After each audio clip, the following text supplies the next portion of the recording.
Hello प्यारे बच्चों, आशा करता हूँ आप सभी अच्छे होंगे। हम लोग पढ़ रहे हैं आपकी कक्षा 7वीं की गणित को और हम पहुँच चुके हैं प्रश्नावली 2.2 में। और आज हम पढ़ने वाले हैं प्रश्नावली 2.2 के सभी सवालों को। तो चलिए शुरू करते हैं। शुरू करने से पहले मैं बता दूं, इसके पहले हमने अध्याय 2 के प्रश्नावली 2.2 को हल करके देख लिया है। अगर आप उस वीडियो को देखना चाहते हैं तो मैं इस वीडियो के डिस्क्रिप्शन बॉक्स में लिंक दे दिया हूं, वहां से आप देख सकते हैं। और इस वीडियो के आई बटन पर भी मैं यहाँ पे ऊपर में जो आई बटन आता है उसमें भी लिंक दे दिया हूँ, वहाँ से भी आप क्लिक करके देख सकते हैं।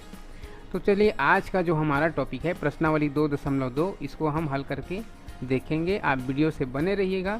अच्छा लगेगा तो ज़रूर आप वीडियो को लाइक करिएगा, और लाइक ना करें तो कम से कम पूरा पढ़ाई करिएगा, ठीक है। तो हम पूरा पढ़ाई करेंगे प्रश्नावली 2.2 का, शुरू से लेकर आखिरी तक की, है ना। तो चलिए हम शुरू करते हैं प्रश्नावली 2.2 को, और इसमें क्या सवाल है हम देखते जाएंगे। ये प्रश्नावली 2.2 आपका, ठीक है। हम शुरू करने वाले हैं। क्या क्या सवाल है आप भी देख लीजिए। सबसे पहला जो सवाल है, इन परिमेय संख्याओं को संख्या रेखा पर निरूपित कीजिए। तो निरूपित कीजिए का मतलब समझ रहे होंगे, संख्या रेखा पर इसको दर्शाना है, ठीक है। तो ये जो पहला हमारा परिमेय संख्या है 2/3, तो आप एक एक करके अलग सभी के लिए अलग अलग चित्र बनाना पड़ेगा। मैं इसी पेज पर सभी के लिए चित्र बना दूंगा मिटा मिटा करके, ठीक है। तो मैं जो हाथ से खींच रहा हूँ, ये स्केल नहीं पकड़ा हूँ तो थोड़ा सा टेढ़ा हो सकता है। आप स्केल से सीधा लाइन खींचेंगे, बीचों बीच या कहीं पर भी एक ज़्यादा अच्छा है कि बीचों बीच आप 0 लगाएं। इसके बाद में राइट साइड में संख्या रेखा जब बनाते हैं हम, तो राइट साइड में 1 2 लिखते जाते हैं, हम ना समान दूरी पर 1 2, फिर इसको और लंबा रखते हैं 3, ऐसे हम बढ़ाते जाते हैं। तो यहाँ पर 2/3 को दर्शाना है। तो 2/3 क्या होता है, इसके हर में 3 लिखा है ना, इतने टुकड़े हमको एक इकाई को करना है। यहाँ से एक को 3 टुकड़े, फिर अगले को 3 टुकड़े, फिर अगले हिस्से को 3 टुकड़े, ऐसे हमको करते जाना है जब तक ये संख्या हमको ना मिल जाए 2/3, ठीक है। तो यहाँ से हम कितना टुकड़ा करना है, जो हर में रहेगी उतने ही टुकड़ा करना है, बराबर टुकड़े करना है, ठीक है। तो 0 से लेकर 1 के बीच की जो दूरी है, इसको बराबर बराबर हम इस तरह से 3 टुकड़ा कर लेंगे। पहला टुकड़ा, दूसरा टुकड़ा और ये तीसरा टुकड़ा। 3 बराबर हिस्से में जब हम बांट लेते हैं, तो देखिए आपको याद होगा जब आप भिन्न पढ़े थे तो कोई एक ऐसा चित्र होता था जिसके 3 बराबर हिस्से होते थे, तो प्रत्येक हिस्से को 1/3 कहते थे। कोई एक चीज़ होता था या एक रोटी होता था, उसका 3 बराबर टुकड़े होता था, तो उसके प्रत्येक हिस्से को 1/3 कहा जाता था। वैसे ही यहाँ पर यहाँ से लेकर के यहाँ तक की दूरी 1 था, और इस 1 को 3 बराबर हिस्से में बांट दिया गया है। तो 3 बराबर हिस्से में बांटने पर प्रत्येक को हम कहेंगे यहाँ से लेकर यहाँ तक को 1/3, फिर यहाँ से लेकर यहाँ तक को 1/3, फिर अगला को कहेंगे 1/3। तो ये सभी 1/3 हैं, लेकिन यहाँ से लेकर यहाँ तक 1/3 है, लेकिन यहाँ से लेकर यहाँ तक को करेंगे तो 2/3 है ये, ठीक है। 1/3 2 बार है, तो हम बोलेंगे इसको 2/3। और यहाँ इस वाले जो जहाँ पे 1 है, इस जगह को हम बोलेंगे 3/3, ठीक है। 1/3, फिर 2/3, फिर 3/3, ठीक है। ये है। अगर हमको और आगे बढ़ाना है, कोई संख्या मान लो आपको 4/3 को दर्शाना हो, तब कैसे दर्शाएंगे, 3 हिस्से यहाँ से लिए, फिर अगले 1 से लेकर 2 के बीच की जो दूरी है, इसको भी 3 हिस्से में बराबर बांटना पड़ता हमको। और यहाँ पे हमको 3/3 मिला है, तो यहाँ पे हमको मिलता है 4/3, ठीक है। तो इस प्रकार से दर्शाया जाता है। ये हो गई है 0 से लेकर यहाँ तक की दूरी को हम कहेंगे 2/3। तो ये है 2/3। अब हम ऋण 5/9 को करेंगे। तो ऋणात्मक संख्या हमेशा इस तरफ लिखा जाता है ना, आपको भी पता है। तो यहाँ से लेकर मान लीजिए यहाँ तक की दूरी को हम ऋण 1 मान लेते हैं, ठीक है। तो उसके बाद ऋण 1 मान लिए, उसके बाद क्या करना रहता है कि हर में जो संख्या है उतने ही टुकड़े करने हैं। यहाँ पे 9 है, तो हमको 0 से लेकर ऋण 1 तक की दूरी को 9 टुकड़े में बांटना है। 1 2 3 4 5 6 7 8 और यहाँ तक करके 9। इधर का थोड़ा छोटा हो गया, आप स्केल से नाप कर करेंगे बराबर 9 टुकड़े। तो 9 टुकड़े करेंगे, क्योंकि यहाँ 0 से लेकर यहाँ तक के पूरा ऋणात्मक हो जाती है। तो पहला को हम क्या बोलेंगे, ऋण 1/9, क्योंकि 9 हिस्से है ना। फिर ऋण 2/9 कहेंगे, फिर ऋण 3/9 कहेंगे, और ऋण 4/9 कहेंगे। ये वाली को कहेंगे ऋण 5/9। तो ये जो यहाँ पे दर्शाना है दर्शाएंगे उसको कहेंगे हम ऋण 5/9। मैं इसको एक बार झट से इरेज कर लेता हूँ, ठीक है। आप इसमें बने रहिएगा, मैं इसको पुनः तुरंत एक नया नंबर लाइन बना करके आपको समझा देता हूँ कि इसको ऋण 5/9 को, ठीक है। तो हम यहाँ पर एक नया नंबर लाइन लेंगे, झट से मैं एक नया नंबर लाइन ले लेता हूँ। यहाँ से यहाँ तक खींच दिए और यहाँ पे ले लिया मैंने 0, यहाँ पे ले लिया मैंने 1 और ऋण 1, और इसके बीच की दूरी को 1 हिस्सा, 2 हिस्सा, 3 हिस्सा, 4 हिस्सा, 5, 6, 7, 8, यहाँ तक 9, ठीक है। ये 9 हिस्से हो गए। 9 में से हमको पाँचवा, पहला, दूसरा, तीसरा, चौथा, पाँचवा को बोलेंगे ऋण 5/9। पहला को क्या बोलेंगे? ऋण 1/9, ऋण 2/9, ऋण 3/9, ऋण 4, ऋण 5, ऋण 5/9 करेंगे, ठीक है। ये हो गई ऋण 5/9। संख्या रेखा में इस तरह से दर्शाते हैं। ऋण 3/13, तो इसको कैसे दर्शाएंगे आप? यहाँ से लेकर के मैं नया नंबर लाइन बना देता हूँ, आप स्क्रीनशॉट करते जाइएगा जिसको आपको समझना है। 0 और ऋण 1 के बीच की दूरी को अब कैसे करना है? हमको 13 हिस्से में बांटना है। 13 बटा हुआ है ना, तो यहाँ पे 0 से लेकर के ऋण 1 की जो दूरी है इसको हमको 13 हिस्से में बराबर बराबर छोटा छोटा टुकड़ा आएगा इसको, है ना। तो इसको आप बराबर बराबर कर लेंगे 13 टुकड़े में, और 13 टुकड़ा करने के बाद इसको मैं गिना नहीं हूँ कितना है, लेकिन आपको बराबर बराबर 13 टुकड़े करने हैं। 13 में से पहला टुकड़ा कहलाएगा, क्योंकि 13 है टोटल, तो पहला टुकड़ा कहलाएगा आपका ऋण 1/13 कहलाएगा। फिर दूसरा ऋण 2/13, और तीसरे नंबर की जो रहेगा वो ऋण 3/13 कहलाएगा, ठीक है। तो ये होता है संख्या रेखा पर परिमेय संख्या को निरूपित करना। अब आता है ऋण 16/5। तो इसके लिए एक बहुत महत्वपूर्ण जानकारी, आप स्क्रीनशॉट इसका ले लेंगे पहले, है ना, क्योंकि मैं इसको इरेज करते जाता हूँ अगला प्रश्न को समझाने के लिए, क्योंकि यहाँ पे अलग से पेज लेंगे तो फिर आपको सवाल कहीं रहेगा और हल कहीं रहेगा, तो आपको थोड़ा समझने में दिक्कत हो सकती है करके इसी पेज पर इरेज करके, ठीक है। तो जब इस प्रकार का जो परिमेय संख्या आपको मिले जिसमें ऊपर का ऋणात्मक तो चलता है, जैसे इसमें ऊपर की संख्या ऋणात्मक है और हमने ऐसे ही हल किया है, ठीक है। यहाँ पे भी तीसरे नंबर में भी ऋण 3 है और वो भी अंश है, वो चलेगा, लेकिन यहाँ पे हर में भी ऋण लगा है, ठीक है। तो जहाँ पे हर में ऋण लगा होता है तो उस परिमेय संख्या को आप सबसे पहले धनात्मक में बदल लें। तो धनात्मक में कैसे बदला जाएगा, यहाँ पर देख लीजिए। धनात्मक में ऐसे बदला जाएगा, ऋण 16/5 लिखा है, इसमें ऋण 1 और ऋण 1 का गुणा कर दीजिए। तो क्या होगा? ऋण 1 का गुणा करने से ऋण और ऋण का गुणा होगा धन हो जाएगा, 16 एकम 16 हो जाएगा। और यहाँ पे ऋण और ऋण का गुणा होगा तो धन हो जाएगा, और 5 एकम 5 हो जाएगा। तो ये बन गया 16/5, ठीक है, 16/5 बन गया। अब ये एक धनात्मक संख्या बन गई है। अब क्या बनाएंगे? नंबर लाइन बनाएंगे। तो क्या करेंगे? 0 करेंगे। अब ये धनात्मक संख्या है तो इधर हमको जाना है ना, और ऋणात्मक रहती है तब इधर जाते हैं। अब धनात्मक है, इधर जाएंगे तो इसमें से हम सबसे पहले 1 लेते हैं, ठीक है, 1। अब हर में कितना है?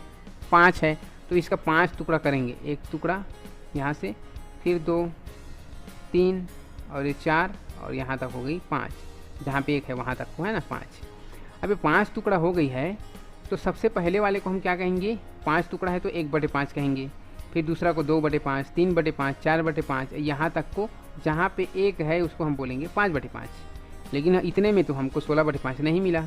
तब हम क्या करेंगे? 1 के बाद जो 2 रहती है, 3 रहती है, 4 रहती है ना, बराबर बराबर दूरी में ये सभी रहते हैं, तो इसको भी हमको 5-5 टुकड़े करते जाना है, क्योंकि हर में 5 है तो 5 टुकड़े ही कर सकते हैं, ज़्यादा नहीं। तो इसको भी चलिए करते हैं, 1, 2, 3, 4 और ये 5। तो यहाँ पर क्या आया है? हमारा 5/5 आया है। तो अगला नंबर होगा ये 6/5 है, 7/5, 8/5, 9/5, 10/5। हम पहुँच गए 10/5 में।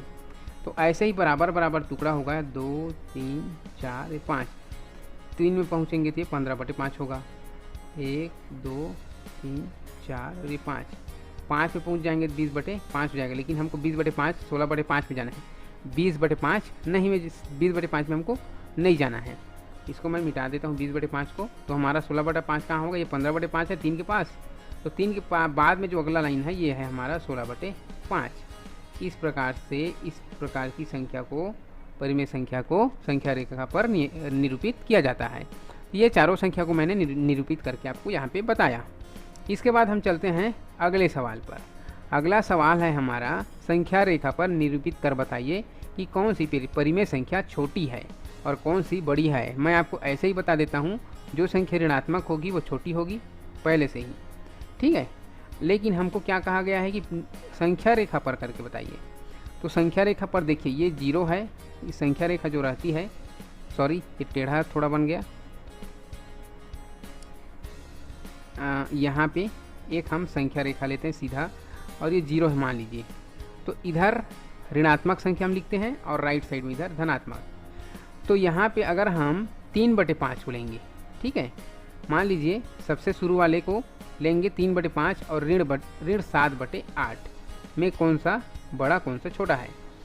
तो इधर 1 होता है, इधर 2 होता है, 3 ये धनात्मक वाली, इधर ऋण 1, ऋण 2, ऋण 3।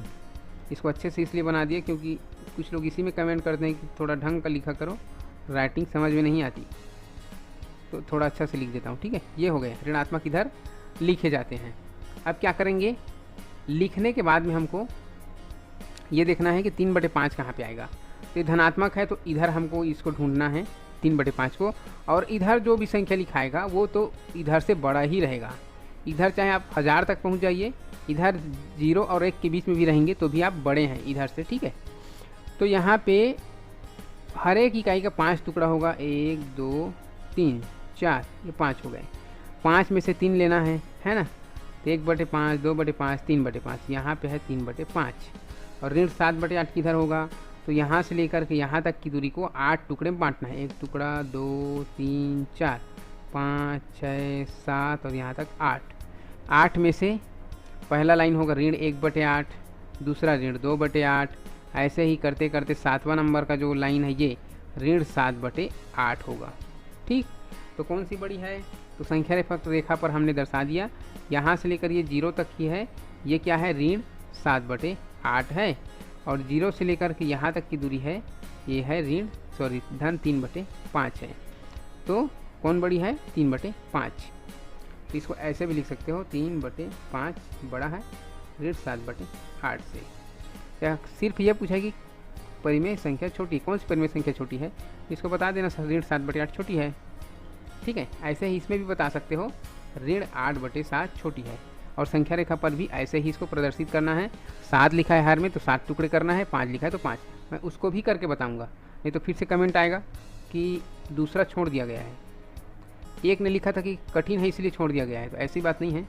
सभी प्रश्न एक दूसरे से मिलते जुलते रहते हैं, कोई कठिन या सरल नहीं होते हैं। वो तो हमारे समझ के ऊपर होती है कि हम कितना समझ पाते हैं, ठीक है। तो यहाँ पे दूसरा सवाल, पहला तो मैंने बताया, दूसरा है ऋण 8/7 और 7/5 में कौन सी संख्या छोटी है। तो मैं बता देता हूँ कि 7/5 बड़ी है और ऋण 8/7 छोटी है। 8/7 छोटी है, लेकिन इसमें कहा गया कि संख्या रेखा पर, तो संख्या रेखा बना के भी मैं बता देता हूँ। यहाँ पे 0 लेंगे और यहाँ पे 1 लेंगे, यहाँ पे 2 लेंगे, ठीक है। यहाँ पे मैंने 2 लिखा, यहाँ पे 1 लिखा। तो यहाँ पे देखिए 7/, ये धनात्मक संख्या वाले को मैं इधर ले रहा हूँ, धनात्मक वाले को पहले बता रहा हूँ। तो हर में 5 है तो इसका 5 टुकड़ा करना, 1 2 3 4 और यहाँ पे 1 के सीधा में 5। तो ये 5/5 हो जाएगा, 1 के सीधा में, है ना। अब ये फिर 5 टुकड़ा होगा, 2 3 4 5, तो 5/5 है। फिर ये होगा 6/5, ये वाला होगा 7/5। तो 0 से लेकर के ये वाला है 7/5, ये मैंने बता दिया, प्रदर्शित कर दिया संख्या रेखा पर निरूपित, ठीक है। अब ऋण 8/7, तो ऋण को इधर लिखना है, ठीक है। कहाँ पे लिखना है, इस साइड, लेफ्ट साइड में लिखना है, इस साइड में इधर। तो यहाँ से लेकर के यहाँ तक को मैं ऋण 1 लिख देता हूँ और इसके बीच के दूरी को, नीचे हर में 7 लिखा है तो 7 टुकड़े करने पड़ेंगे, 1 2 3 4 5 6, ये 7, 1 के सीधा में 7 करना, ठीक है। तो पहले वाले को अगर मैं 1/7 मानता हूँ तो 7 टुकड़ा किया हूँ, तो यहाँ को क्या मानूंगा, ऋण 7/7 मानूंगा। अब आगे एक टुकड़ा और लेना पड़ेगा, यहाँ से ऋण 2 के बीच में, है ना। इसको भी 7 टुकड़ा करने के बाद एक टुकड़ा और लेना पड़ेगा। तो ऋण 7/7 के बाद क्या आएगा, ऋण 8/7 आएगा, ये वाला लाइन, ठीक है। तो यहाँ से यहाँ तक की दूरी है ऋण 8/7, ये होगा दूसरा का। अब अगला सवाल चलते हैं रिक्त स्थानों की पूर्ति। थोड़ा जल्दी करेंगे है ना, क्योंकि वीडियो इसी में लंबी हो जाएगी। यहाँ पे रिक्त स्थानों की पूर्ति करना है हमको, कौन छोटा कौन बड़ा है। दोनों परिमेय संख्याओं का लघुत्तम निकालें, जैसा कि 3/2 और 5/4 में इनका लघुत्तम आएगा 4। ठीक है, 4 आएगा, अर्थात दोनों के हर को एक समान करने के लिए हमको 4 लाना है। तो देखिए 2 के पहाड़ा में 2 बार में 4 आता है, अर्थात यहाँ पे 3/2 में 2 का गुणा होगा, तभी हर में 4 आएगा, है ना। तो 3 दूनी 6 हो गए ऊपर में, और नीचे में 2 दूनी 4, ये 6/4 हो गए। 5/4 में किस चीज़ का गुणा करना पड़ेगा, सिर्फ 1/1 का। तो ये 5 एकम 5 ऊपर हो जाएगा, नीचे 4 एकम 4। अब देख लीजिए हर एक समान हो गई है, 5/4 हो गई है और 6/4 हो गई है। अब इसमें कौन बड़ा है कौन छोटा है आप बता सकते हैं। ठीक है, तो जब हर एक समान हो जाती है तो जहाँ पे ऊपर में हर सौर्यांश में जो बड़ा होता है वही बड़ा होता है और जो छोटा होता है वो छोटा, अर्थात 5/4 छोटा है 6/4 से कहेंगे, या फिर इसमें कहेंगे 6/4 2/3 का है ना। तो 3/2 का है, तो 3/2 वाला बड़ा हुआ, 6/4 वाला बड़ा है, ये बड़ा चिन्ह इधर लगेगा। ठीक है, 3/2 बड़ा है 5/4 से। ये सवाल नंबर पहला। ऐसे ही सवाल नंबर दूसरा के लिए भी करेंगे। तो सवाल नंबर दूसरा के लिए जब हम हल, ऐसे ही वाला आपको ज़्यादा समझ में आ रहा होगा। ठीक है, सवाल नंबर दूसरा के लिए देखिए, सवाल नंबर दूसरा के लिए देखिए यहाँ पे ऋण 6/8 और ऋण 2/5 में कौन सी परिमेय संख्या बड़ी है, यहाँ पे चिन्ह लगाना है। तो यहाँ पे देखिए आप 8 और 5 का लघुत्तम समापवर्त होगा 40, एलसीएम क्या होगा 40 होगा, अर्थात 6/8 और ऋण 2/5 के हर में 40 लाने के लिए हमको क्या करना पड़ेगा, 8 के पहाड़ में कितने बार में आएगा 5 बार में, अर्थात यहाँ पे 5 का गुणा करना पड़ेगा, और 6 पंचे 30 और 8 पंचे 40, 30/40 हो गया ये। ठीक है, थोड़ा सा छोटा छोटा हो गया है ये, मैं फिर से कर देता हूँ। यहाँ पे 8 और 5 का एलसीएम क्या होगा, एलसीएम 40 होगा, अर्थात हमको 6/8 के हर और ऋण 2/5 के हर में 40 लाना है ना, समान करना है हर को। तो देखिए 8 की पहाड़ में 5 बार में 40 आता है, 8 पंचे 40, अर्थात हमको इस परिमेय संख्या में 5 का गुणा करना है। तो ऋण 6/8 में हम 5 का गुणा करेंगे, तो ऊपर में हो जाएगा ऋण 30, नीचे में हो जाएगा 8 पंचे 40। ऐसे ही ऋण 2/5 में करना है हमको, हर में 40 लाने के लिए। 5 के पहाड़े में कितने बार में 40 आएगा, 5 × 40 8 बार में, तो ऊपर और नीचे में 8 लिख देंगे गुणा करने के लिए। 8 दूने ऋण 16 हो जाएगा ऊपर में, और नीचे में 8 पंचे 40। अब हर एक बराबर 40 आ गया है, तो ऋण 30/40 और ऋण 16/40 में आप देख सकते हैं कौन सी बड़ी है। तो ये 30 ज़्यादा ऋणात्मक होती है, ज़्यादा ऋणात्मक में ज़्यादा बड़ी संख्या होती है, वो कम होता है। ठीक है, इसीलिए ये कम है, ऋण 30 छोटा है ऋण 16 से। तो इस प्रकार की चिन्ह लगेंगे यहाँ पे। ये ऋण 6/8 छोटा है ऋण 2/5 से, ऐसे पढ़ेंगे इसको। ठीक है, यहीं पे मैं और इरेज कर लेता हूँ, और अगला सवाल है हमारा जो उसको मैं हल करके यहाँ पे बता देता हूँ। हमारा अगला सवाल है तीसरा, जिसमें 1/2 और ऋण 9/18 के बीच में तुलना करना है, कौन बड़ा कौन छोटा। तो देखिए यहाँ पे सवाल नंबर तीसरा को, यहाँ पे 1/2 और ऋण 9/18 इनके हर एक समान नहीं है, हमको एक समान लाना है। तो 2 और 18 का एलसीएम क्या होगा, एलसीएम इसका 18 ही होगा। ठीक है, तो दोनों के हर में 18 लाना है। तो देखिए 1/2 के, अर्थात 2 के पहाड़ में कितने बार में 18 आएगा 9 बार में, तो 9 का हम गुणा कर देंगे। ठीक है, तो ये ऊपर में हो जाएगा 9 एकम 9, नीचे में 9 दूनी 18, ऋण 18 आ गए नीचे में। तो ये हो गया पहला परिमेय संख्या का मान। अब दूसरे में तो 18 ऑलरेडी है, या फिर इसको हम करेंगे तो ऋण 9/18 में सिर्फ 1 का गुणा कर सकते हैं और ऋण 9/18 आएगा। तो यहाँ पे भी ऋणात्मक संख्या कितना आ गया, पहले में 9/18 आया है और इसमें ऋण 9/18 आया है, अर्थात यहाँ पे दोनों पक्ष बराबर है, यहाँ बराबर का चिन्ह लगेगा। ठीक, इस प्रकार से आपको तुलना करना है। सवाल नंबर चौथा देखिए, सवाल नंबर चौथा में ऋण 15 बटे ऋण 7। तो सबसे पहले तो इसका ऋण ऋण है ना, वो दोनों अगर ऊपर नीचे दोनों में है, ये कट जाते हैं और ये धनात्मक हो जाते हैं। ठीक है, तो पहली जो परिमेय संख्या है हमारी ये हो गई 15 बटे 7 और दूसरी है 3 बटे 7। इन दोनों की जो हर है वो पहले से ही एक बराबर है, 7 7 दोनों में है। तो ऊपर की संख्या देखकर बता सकते हैं कि 15 बड़ा है कि 3 बड़ा है। 15 बड़ा है तो ऐसे चिन्ह लगेगा, है ना, 15 बटे 7 बड़ा है 3 बटे 7 से। ठीक है, अब पांचवा सवाल जिसको हमको हल करना है। तो पांचवा सवाल यहाँ पे जितना भी जगह है इसी में हल करके बता देता हूँ। ऋण 10 बटे 3 और ऋण 9। तो 9 के नीचे बटे के रूप में नहीं है तो वहाँ पे हम एक मान सकते हैं, परिमेय संख्या के रूप में इसको ले सकते हैं। और परिमेय संख्या के रूप में लेने के बाद में यहाँ पे इसके हर को एक बराबर करना है और 1 और 3 का एलसीएम होगा 3। तो इसमें तो कुछ हमको गुणा करने की ज़रूरत नहीं है। ठीक है, तो ऋण 10 बटे 3 होगा, लेकिन ऋण 9 बटे 1 में हमको गुणा करने की ज़रूरत है 3 लाने के लिए। 1 के पहाड़ हम 3 बार में आएगा 3, तो यहाँ पे 3 और 3 का गुणा कर देंगे तो 9 3 27 हो जाएगा और ऋण है तो ऋण और नीचे में 3 एकम 3 हो जाएगा। ठीक है, तो इस तरीके से ये हो गए, नीचे में 3 ऊपर में ऋण 27। तो अब आप देख सकते हैं कि कौन बड़ा है कौन छोटा है। जो ऋणात्मक संख्या में जितना बड़ा होगा वो बाकी से छोटा होगा, है ना। तो ये हो गया छोटा और ऋण 10 हो गया बड़ा। तो यहाँ पे चिन्ह लगेगा ऋण 10 बटे 3 बड़ा है ऋण 9 से। ठीक है, इस प्रकार से आपको भरना है। हम अगले सवाल की तरफ चलते हैं। अगला सवाल हमारा, दोनों परिमेय संख्याओं में से कौन सी संख्या बड़ी है। तो देखिए यहाँ पे बटा का चिन्ह लगाया नहीं, दिख नहीं रहा है लेकिन लगा होगा। तो यहाँ पे 13 13 है, देख लीजिए हर में। तो यहीं से आप बता सकते हैं भैया ऋणात्मक संख्या होती है वो छोटे होती है और धनात्मक संख्या होती है वो बड़े होती है। तो हम यहाँ पे लिख सकते हैं कि ये 7 बड़ा है, 7 बटे 13 बड़ा है। यहाँ पे हर एक समान नहीं है। अच्छा, इसका आप उत्तर लिख के आप बता सकते हैं। ठीक है, यहाँ पर जो है उत्तर लिख कर बता सकते हैं कि 7 बटे 13 बड़ी है। ठीक है, पहले में। और दूसरे में कौन बड़ी है उसको मैं बता देता हूँ। दूसरा को यदि यहाँ पे हम हल करेंगे तो ये ऋण 4 बटे 3 और ऋण 2 बटे ऋण 5, इसमें कौन बड़ी है, कौन सी परिमेय संख्या बड़ी है। तो देखिए यहाँ पे आप देखेंगे ऋण ऊपर नीचे दोनों में है, अंश और हर में। तो यहाँ से दोनों ऋण कट जाएंगे तो ये बचेगा ऋण 4 बटे 3 और ये बचेगा 2 बटे 5। तो देखिए ऋणात्मक संख्या हमेशा छोटी होती है तो ये छोटा हो जाएगा और 2 बटे 5 बड़ा। तो इसके उत्तर में आप लिख सकते हैं दूसरा के कि 2 बटे 5 या ऋण 2 बटे ऋण 5 वाली परिमेय संख्या बड़ी है। ठीक है, इस प्रकार से आप लिख सकते हैं।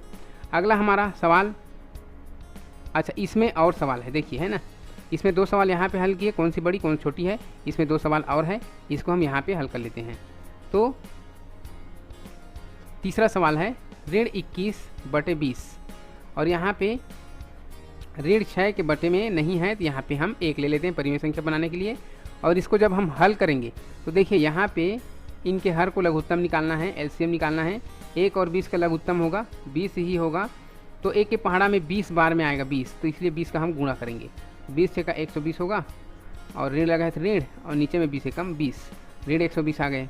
और इसमें तो ऑलरेडी पहले से 20 है तो हम इसको ऐसे ही लेंगे, ऋण 21 बटे 20 और ऋण 120 बटे 20। ये 26 नहीं है 20 है। ठीक है, अब देखिए जितना बड़ा है वो ऋणात्मक संख्या वो छोटा है। 21 ऋण 21 से ऋण 120 छोटा है, इसलिए ये बड़ा हो जाएगा। ऋण 21 बटे 20 बड़ा है ऋण 6 से। या फिर लिख सकते हो आप यहाँ पे ऋण 21 बटे 20 बड़ी परिमेय संख्या है। चौथा नंबर का सवाल, 7 बटे 9 और 3 बटे 7, इन दोनों में कौन सी परिमेय संख्या बड़ी है। तो 9 और 7 का हमको एलसीएम निकालना पड़ेगा। तो 9 और 7 का यहाँ पे एलसीएम निकालेंगे तो आएगा एलसीएम बराबर 63 आएगा। तो दोनों के हर में हमको 63 लाना है। तो यहाँ से पहले मैं इरेज कर लेता हूँ। दोनों के हर में 63 लाने के लिए हमको क्या करना पड़ेगा, पहले देख लीजिए। पहले 7 बटे 9 में, तो 9 के पहाड़ में कितने बार में 63 आएगा, 9 7 63, मतलब 7 का गुणा करना पड़ेगा। तो 7 7 49 हो गए ऊपर में, नीचे में 9 7 63, ये पहला हो गया। दूसरे परिमेय संख्या में देखिए 3 बटे 7 में, 3 बटे 7 के पहाड़ में कितने बार में आएगा 63, 7 में 63 9 बार में, तो 9 का गुणा करना पड़ेगा, है ना। तो 9 3 27 ऊपर में, नीचे में 9 7 63। ये पहला परिमेय संख्या का मान आ गया है 49 बटे 63 और दूसरा में आ गया है 27/63। अब अंदाज़ा लगा सकते हैं, हर नीचे में हर में एक समान हो गया है, ऊपर में जो संख्या बड़ी रहती है वही बड़ा संख्या है। तो ये हमारा 7/49 वाला कौन है, ये 7/9 है ना, तो 7/9 बड़ी है, बड़ी है। ठीक है, इस प्रकार से हल करते हैं। अब चलिए आगे चलते हैं। प्रश्न संख्या 5 में दोनों परिमेय संख्याओं में से कौन सी संख्या छोटी है। अब यहाँ पे भी छोटा बड़ा छांटना है। अभी मैंने हल करके बताया है इससे क्या बोलते हैं, एलसीएम निकाल के, तो उससे आप जान जाएंगे, लेकिन फिर भी मैं यहाँ पे हल करना उचित समझूंगा, हल करके बता देता हूँ। इसमें इतने ही हैं 4।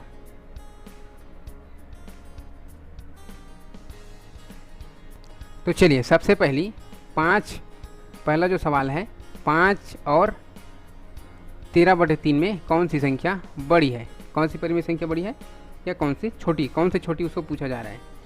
तो यहाँ पे जब हम हल करेंगे, इसके नीचे हर में नहीं है तो 1 मान लेते हैं। अब इसका 1 और 3 का जब हम एलसीएम निकालेंगे तो 3 आएगा। तो इसका 3 तो ऑलरेडी है, 13/3 है इसके हर में। 5/1 के हर में हमको 3 लाने के लिए 3 बार इसका गुणा करना पड़ेगा। ठीक है, तो ऊपर में हो गए 5 × 15, नीचे में हो गए 3 × 3।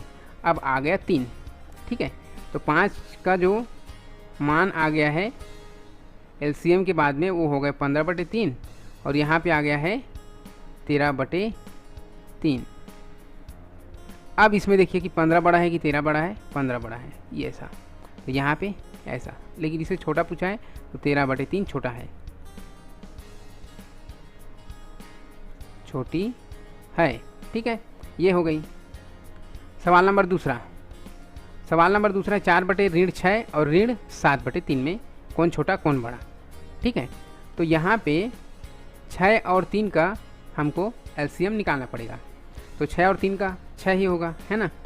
तो 6 होगा तो इसके साथ में हमको 2 का गुणा करना पड़ेगा, तभी तो नीचे में 6 आएगा। 3 दूनी 6, ऊपर में 7 दूनी 14, -14 हो गया। ठीक है, तो पहले का मान है 4/6 और दूसरे का मान आ गया 14/6। ठीक है, तो यहाँ पर आप देख सकते हैं कि कौन सी परिमेय संख्या छोटी, कौन सी परिमेय छोटी है ना। यहाँ पे यह भी एक ऋणात्मक संख्या है, दूसरा वाला यह भी ऋणात्मक है, इसमें भी ऋण लगा है। तो ऋणात्मक में जो बड़ी संख्या होती है वो छोटा ही होता है हमेशा। ठीक है, इसलिए -14 वाला छोटा होगा 4 से। तो ये है -14/6, या फिर इसी को जो प्रश्न में लिखा है उसी को लिख सकते हैं, -7/3 छोटी है, ये लिख सकते हैं। ठीक है, अगला सवाल हमारा प्रश्न नंबर, देखिए मैं हल करता हूँ, उसके बाद आप तुरंत स्क्रीनशॉट ले लीजिए, या फिर नहीं ले पाए हैं तो बैक कर लीजिए और वहाँ से स्क्रीनशॉट ले लीजिए। मैं तुरंत इरेज करता हूँ क्योंकि जगह यहाँ पे कम रहती है। अगला सवाल है 17/11 और 9/7 में कौन सी बड़ी है। तो देखिए 11 और 7 का जब हम एलसीएम निकालेंगे तो 11 के पहाड़ा में कौन आएगा और 7 के पहाड़ा में कौन आएगा, एक साथ 11 7 77, 77 है ना, 77। तो 77 इसके हर में लाने के लिए हमको क्या करना पड़ेगा, पहले 17/11 में हमको 7 का गुणा करना पड़ेगा, तभी तो 11 के पहाड़ा में 7 बार में आता है। तो 17 7 119 और 11 7 77। ठीक, पहले परिमेय संख्या का एलसीएम वाला निकल गया है। दूसरे का निकालेंगे 9/7 का, तो 7 के पहाड़ा में कितने बार में आएगा, 77। 7 11 में 77, 11 बार गुणा करना पड़ेगा। 11 9 99, 11 7 77। ठीक है, अब इसमें आप देख सकते हैं कि -119/77 और 99/77 में कौन छोटी है कौन बड़ी है। ऋणात्मक वाला हमेशा छोटी होती है। ठीक है, लेकिन ये निशान को मैंने उल्टा लगा दिया था, ये निशान ऐसे रहेगा, लेकिन निशान नहीं लगाना है आपको, छोटी कौन है उसको लिखना है। तो सीधा सीधा लिखना है, 119 किसका आया है, 17/11 का आया है। तो 17/11 लिखिए और लिख दीजिए छोटी है, 17/11 छोटी है। अब यहाँ पे है चौथा सवाल, इसमें तो हल करने की ज़रूरत नहीं पड़नी चाहिए, है ना। इतना सरल सा सवाल है कि जिसको आप देख के ही हल कर सकते हो और बता सकते हो बिना हल किए कि वो कौन छोटी है और कौन बड़ी है। इतने सारे सवाल हल किए तो बता ही सकते हैं, कमेंट बॉक्स में लिख दीजिए कि कौन है। ठीक है, तो इसका सवाल, इसका हल देखिए 17/19 में और ऋण 3/19 में, ये दोनों का हर एक समान है, तो हमको हल करने की एलसीएम निकालने की ज़रूरत है ही नहीं है, दोनों में 19-19 है हर, है ना। तो यहाँ पे हम देखेंगे कि ऊपर में कौन छोटा है, ऋणात्मक संख्या छोटी होती है, तो ये ऋण 3 छोटी है 17 से, तो ऋण 3/19 छोटी है। इतना जल्दी हो गया है ना, शानदार। सवाल नंबर 5वां यहाँ पे ख़त्म होता है। सवाल नंबर 6वें पे चलते हैं हम। सवाल नंबर 6वां है, दी गई परिमेय संख्याओं को आरोही क्रम बढ़ते क्रम में लिखना है। तो सबसे पहले तो हमको 6, 12, 27, 18 सबका एलसीएम निकालना पड़ेगा। तो चलिए निकाल लेते हैं हम लघुत्तम समापवर्ती। ठीक है, तो लघुत्तम समापवर्ती निकालने के लिए 6, 12, 27, 18 का आप लघुत्तम निकालेंगे। अलग से जगह में आप निकाल कर देख लेंगे, है ना, क्योंकि मैं यहाँ पे लघुत्तम निकालूंगा फिर से समझ आएगा। 6, 12 और 27 और 18 सब का आप इस प्रकार से लघुत्तम निकाल लेंगे, 108 निकलेगा। ठीक है, लघुत्तम कितना निकलेगा, इसी को एलसीएम बोलते हैं। तो एलसीएम निकलेगा 108, अर्थात इन सभी के हर को हमको 108 में लाना है, 108 करना है। तो 2/6 में हम 6 में कितने बार गुणा करेंगे, तो 108 आएगा। ठीक है, तो यहाँ पे 18 का जब हम गुणा करते हैं यहाँ पर, तभी 108 आएगा। तो यहाँ पे मैंने लिख दिया, ऊपर में भी 18 और नीचे में भी 18, तो 18 दूनी 36 और 18 छक्के 108। ठीक है, 108 हो गए। वैसे ही दूसरी जो संख्या है हमारा ऋण 4/12 का, तो 12 में कितना गुणा करेंगे, 12 नहीं 108 होता है, 9 बार में आएगा, है ना, 12 का पहाड़ा 9 बार में आता है। तो ऊपर में हो जाएगा ऋण 36, नीचे में हो जाएगा 108, 12 नहीं 108। तीसरी परिमेय संख्या ऋण 9/27। ठीक है, तो ऋण 9/27 को जब हम हल करेंगे, सबसे पहले ये देखिए कि ऊपर नीचे दोनों में ऋण है, एक कट के धन में हो जाएंगे, 9/27 बस बचेंगे। और 27 के पहाड़ा में हम 6 बार पढ़ते हैं, तो यहाँ पर 108 आता है। 27 दूनी 54, सॉरी 4 बार पढ़ेंगे तो, है ना, 6 बार में ज़्यादा हो जाएगा। 4 बार यदि हम पहाड़ा पढ़ते हैं तो 9 चौके 36 हो गए और नीचे में 27 चौके 108 हो गए। चौथी जो परिमेय संख्या है हमारा ऋण 5/18। अब 18 में कितने बार, 18 × 54, 18 छक्के 108, 6 बार, यहाँ पे 6 बार पढ़ना पड़ेगा। तो 5 छक्के हो गए 30, ऋण है तो ऋण लगा दिया मैंने, 18 छक्के 108। ठीक है, अब इसको जब हम जमा कर देखते हैं कि कहाँ पे कौन छोटा है और कौन बड़ा है, दिखेगा, है ना। तो यहाँ पर सबसे जो छोटा संख्या है, इसमें ऋणात्मक वाला सबसे छोटा होगा। बढ़ते क्रम में छोटे से बड़े जमाते हैं ना, तो ऋण 36 वाला सबसे छोटा है, तो ये ऋण 4/12 सबसे सामने रहेगा। फिर इससे बड़ा कौन है, तो 36 से बड़ा ऋण वाला फिर 30 है, अर्थात ऋण 5/18 है, ऋण 5/18। ठीक है, ऋण 5/18 के बाद में कौन आएगा, यहाँ पर देखिए तीसरे नंबर में 36 हो गए, ऋण 30, फिर अच्छा ऋण 36/108, 36/108, ये दोनों इक्वल हैं, बराबर है। तो तीसरा, पहला नंबर और तीसरा नंबर को कहीं पर भी दोनों को लिख सकते हैं, दोनों बराबर हैं। तो इससे बड़ा है, मैं लिख देता हूँ ऋण 9/27 को, और ये दोनों बराबर है किसके, पहले वाले 2/6। 2/6 का मान भी एक जैसे आया है, ये भी 36/108 और ये भी 36/108, ये दोनों बराबर, इसीलिए मैंने बराबर का चिन्ह लगाया ना, बड़ा का चिन्ह नहीं लगाया। तो ये हो गया आपका अवरोही क्रम प्रश्न नंबर 6 में। हम चलते हैं प्रश्न नंबर 7 पर, जहाँ पे अवरोही क्रम में हमको लिख कर जमाना है। तो यहाँ पे 7, 21, 14, 28 का एलसीएम निकालना है सबसे पहले। तो एलसीएम निकालने के लिए यहाँ पे 7, 21, 14 और 28, इसका एलसीएम हमको निकालना है। जब आप इस तरह से जब एलसीएम निकाल लेंगे तो इसका एलसीएम आपको मिलेगा, एलसीएम मिलेगा आपको 84। ठीक है, 84 मिलेगा। अब इसके हर को, सभी के हर को 84 हमको लाना है। तो देखिए ऋण 8/7 में हम कितना गुणा करेंगे, 7 के पहाड़ा में कितने आएगा, 7 बार में 84, 12 बार में 84 आएगा। तो ऊपर नीचे दोनों हम 12 का गुणा करेंगे, 12 8 96 होगा ऊपर में, और 12 7 84, ये 84 आ गए हर में। इसका दूसरा नंबर वाले का परिमेय संख्या के हर में भी 84 लाना है। तो 2/21 के हर में 84 लाने के लिए 21 का कितना 4 बार गुणा करेंगे तो 84 हमको मिलेगा। तो ऊपर में हो जाएगा 4 दूनी 8 और 21 चौके 84, ये हो गए। तीसरा परिमेय संख्या है ऋण 5/14 और ऋण 5/14 का किसके साथ गुणा करेंगे हम? 6 के। 14 छक्का 84 6 बार में आएगा, है ना। तो यहाँ पे 5 छक्का 30, ऋण 30 आएगा ऊपर में, नीचे में 84, ठीक है। ऐसे ही चौथा नंबर का 1/28 का, 28 का सिर्फ 3 बार पहाड़ा पढ़ना पड़ेगा और 84 आ जाएगा, ऊपर में 3 एकम 3 आएगा, नीचे में 28 3 84। अब आपको देखना है इन सभी में कौन सबसे छोटा होगा। सॉरी, अवरोही क्रम है, मतलब घटते क्रम, मतलब बड़ा से छोटा होते हुए चलना है। तो सबसे बड़ा वाला को रखना है। इसमें सबसे बड़ा देखिए, हर को हमको नहीं देखना, हर एक समान हो गए सब में 84 84 84 84। तो सबसे बड़ा जो होगा 8, है ना।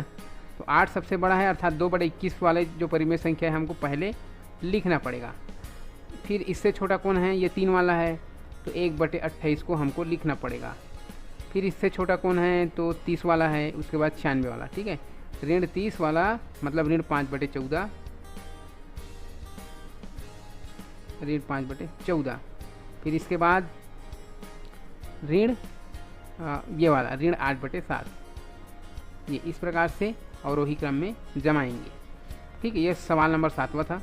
सवाल नंबर 8वां में देखिए, जहाँ पे सत्य असत्य बस लिखना है, ज़्यादा कुछ हल करना नहीं है। तो ये 1 मिनट और बचा, 1-1.5 मिनट, इसको आप ध्यान से देख लीजिए। कथन सत्य और असत्य लिखना है। तो पहला पूछ रहा है कि जो 57/23 है, ये परिमेय संख्या रेखा पर शून्य के बाईं ओर, बाईं ओर कहने का मतलब है शून्य से इस साइड, है ना, इस साइड को बाईं ओर कहते हैं, इस साइड को, और इस साइड में रहती है, स्थित है करके बता रहा है। जबकि इस साइड में हम ऋणात्मक संख्या लिखते हैं, जबकि ये दोनों के दोनों धनात्मक में हैं, अर्थात ये गलत बोला है, तो ये हम लिखेंगे यहाँ पे असत्य लिखेंगे, ठीक है। दूसरा देखिए, ऋण 8/3 संख्या रेखा पर शून्य के दाईं ओर, ये हो गए बाईं ओर, ये हो गए दाईं ओर। तो दाईं ओर स्थित है लिखा है। तो यहाँ पर आपको ध्यान रखने वाली बात यह है कि ये जो ऊपर और नीचे जब ऋण लगा होता है ना, तो ये कट के धन में आ जाते हैं, धनात्मक में आ जाते हैं, और ये 8/3 कहलाते हैं। तो 8/3 दाईं ओर लिखा होता है, ठीक है। ये दाईं ओर है, इसी ओर लिखा रहता है, अर्थात ये हो गए सत्य।